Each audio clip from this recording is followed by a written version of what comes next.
Let's move on. Sibusiso, Mr. Mnguni. Yes, yes, David. Yeah, thank you very much. Now, in your case, the support is gone. The support is in hospital, and now you're left at home, and you have the kids. So, in your case, you're now the support. This is the fight for your lives. How Yeah. did you get through that? And maybe tell us your journey. Yes, David. Thank you for the opportunity and greetings to everyone who is part of the webinar. Yeah, with me, what happened is my wife had traveled to Swaziland, and obviously she tested on the other side before coming back, and everything was fine. And then she arrived here at home on the Friday, and everything was fine, honky dory. And then come Monday, she complains about not feeling well, not quite sure what. And by Tuesday, she she jokes about, maybe we've got COVID. uh, but we wouldn't believe that. I think there was just so much disbelief and denial of the possibility that this thing could be in the house. And then by Wednesday, because I work from home, on Wednesday, just about everybody never got up for the whole day. I was the only one sitting there working. And then by Thursday, and Sibongile starts, my wife complaining about chills, feeling cold. She never got out of bed, on that Thursday. And when I looked at her, I thought, oh, in the 20 years we've been married, I've never seen my wife like this, And for me, myself, I think it was Tuesday, Wednesday, I had this headache that just wouldn't go away. And I had flu as well. So by Friday, I was now looking for flu things. Because with the headache, I just took Panado and some Anadine, and it seemed to sort it out. And I got Flutex as well. Took it. I know it works for me, and it seems to have put it under control. But with Sibongile, I also got her flu things, and it never seemed to make much of a difference. We're now sort of getting worried, really. What could this be, Yeah, the symptoms were quite clear because she was saying, I have a reduced sense of smell, which which was clear indication of what it could be. But there was just so much denial that could this really be it? And what do I do? And with myself, I did the steaming thing with eucalyptus a couple of times. I'm not a big fan of it. So I really never did much of the steaming. But by Saturday, we were really getting worried now. We had to tell someone about this.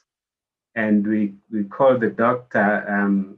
There's a doctor in church that we worship with, and he was very helpful. And he did a referral, said, go to hospital. I want her to be fully checked what the problem could be. She thought that it might be malaria or something. And then on the Sunday, we went to hospital, did all the tests. They all came negative. So the only thing that was left now could be COVID. I think they just didn't want to, it was clear to them what it was. But they sent her off on that Sunday with the prescription and everything. If you are positive, this is what you will do. And then, of course, on the Monday, the results come, she's positive. Now we have to do all the self-isolation things. And then I go and get the all the prescription medicines and everything. There was so much, it was a whole list of them. And so that was Monday, Tuesday, Wednesday. It really just never got better. And unfortunately, talking to friends, we had acquired an oximeter, and the readings were sort of fluctuating anything from 60, 70, 80, 90, or something like that. And then I shared with, I was in constant touch with a friend, a family friend, Charles. He will talk just after me now. And his wife had gone through the thing, so he was better clued up what was happening. When I told her about the oxygen levels, she started really getting quite, firm, saying, your oxygen levels should be 95 plus, and we were talking fluctuating anything from the 60s. And so I shared this with the doctor from church. When I told him, it was the Wednesday now of the following week, it was like in the middle of the night, he called me and he said, look, what you've just told me now, I'm very concerned about it. I'm going to write a referral. I want you to take your wife to the hospital. I want them to admit her so that they can monitor and manage what is happening. So on the middle of the night, it was, she was saying, I don't know, why can't we go in the morning or something? I tried to convince her, and then I said, oh, okay, that's fine. Maybe I can just go and sleep. But by 3 o'clock in the morning, she called me because I was isolating somewhere. She called me and said, I think you better go to hospital. And then I got up quickly, but she was so weak. She couldn't dress herself, she couldn't do things. And off we went to hospital. And we got there. She had to use the wheelchair. Obviously, immediately we arrived, they put her on oxygen because her oxygen level, I think, was 85, they said. And then it went up to 94.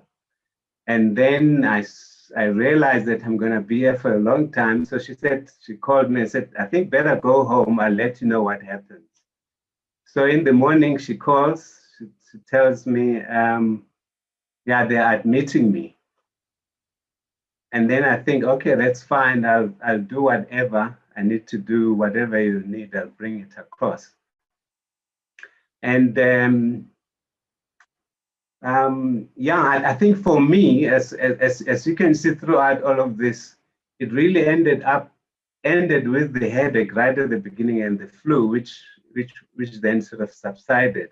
So for the second week, I was just moving up and down, with the whatever she needed in hospital, I would take it there.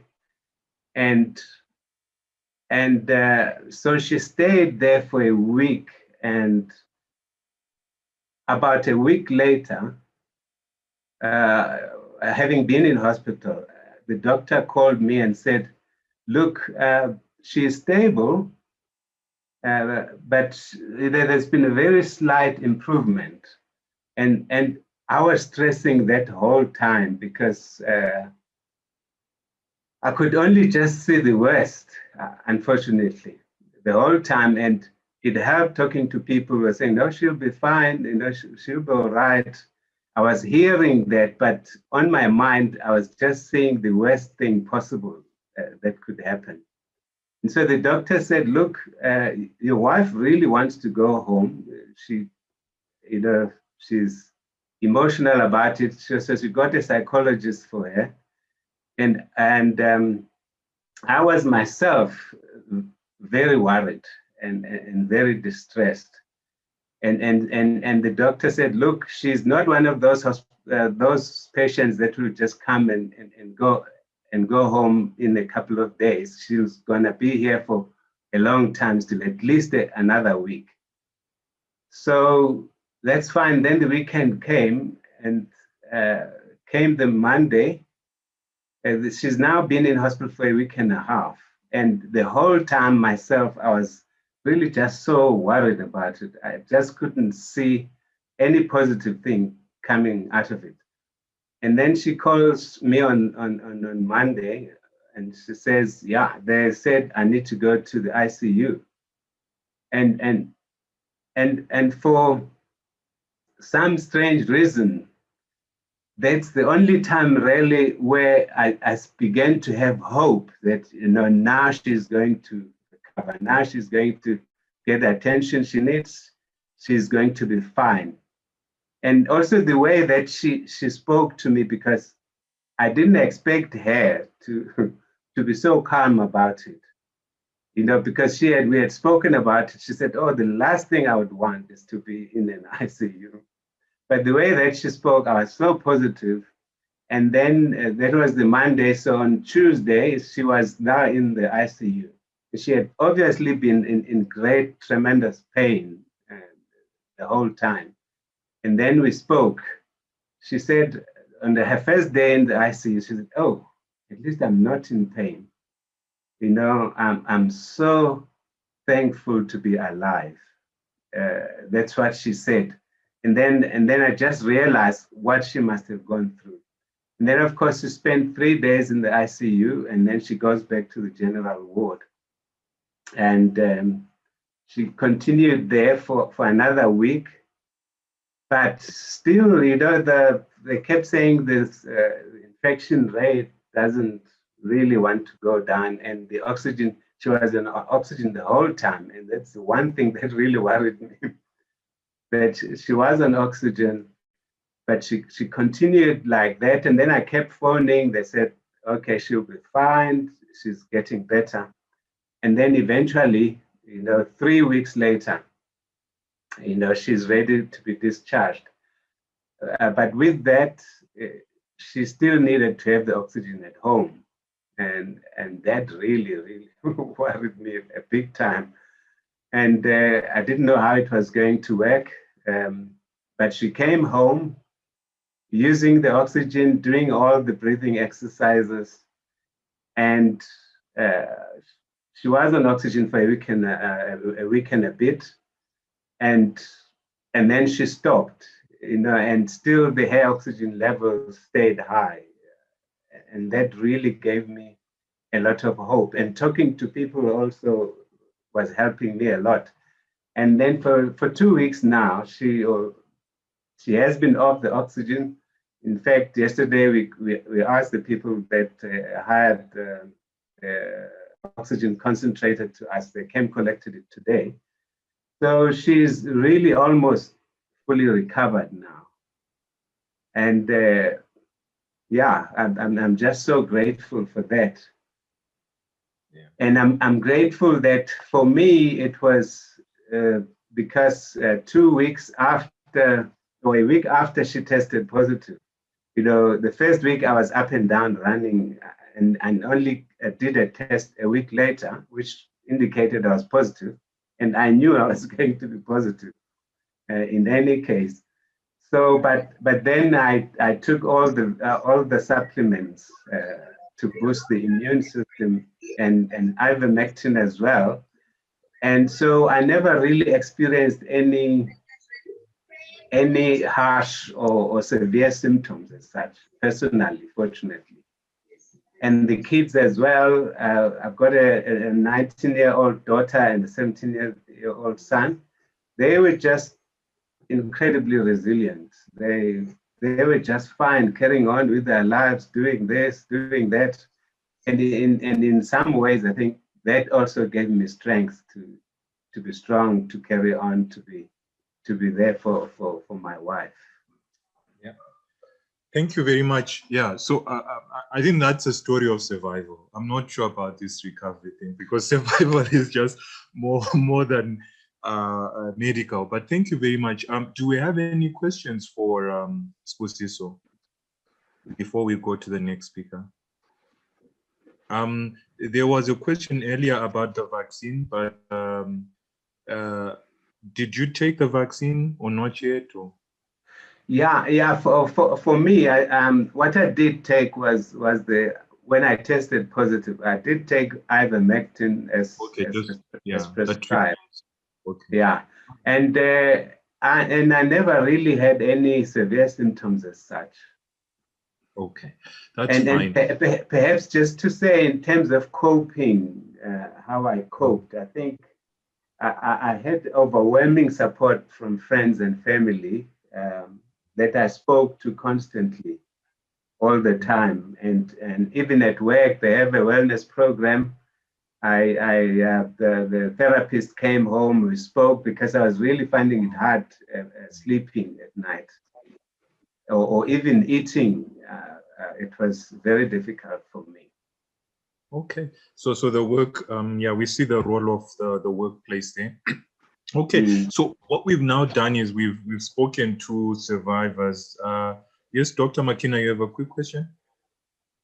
Just a quick question. I wanted to find out from Sibusiso, when you said your children were going about with the usual thing, were you allowing them to go out? And I would want to ask actually all the panel members to say, were you at any stage thinking that if people go out now when you were in that condition, they could be infecting more, or you were confident that as much as they didn't have symptoms, then they were all clear?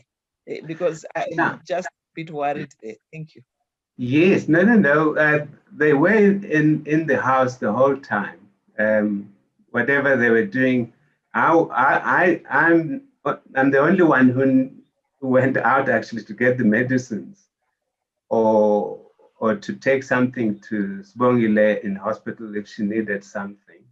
Otherwise, they were sort of isolating at home the whole time. Okay, thank you. Rudy, do you want to say something? Because I see you've made a comment there that you are supporting your neighbor. Okay, yeah, but I guess we really need to be supporting each other, because you never know when you will need that support.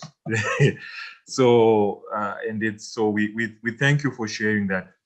So the first 3 speakers or 4 speakers had themselves the condition, so they were positive. But what happens when somebody in the house has it and you don't?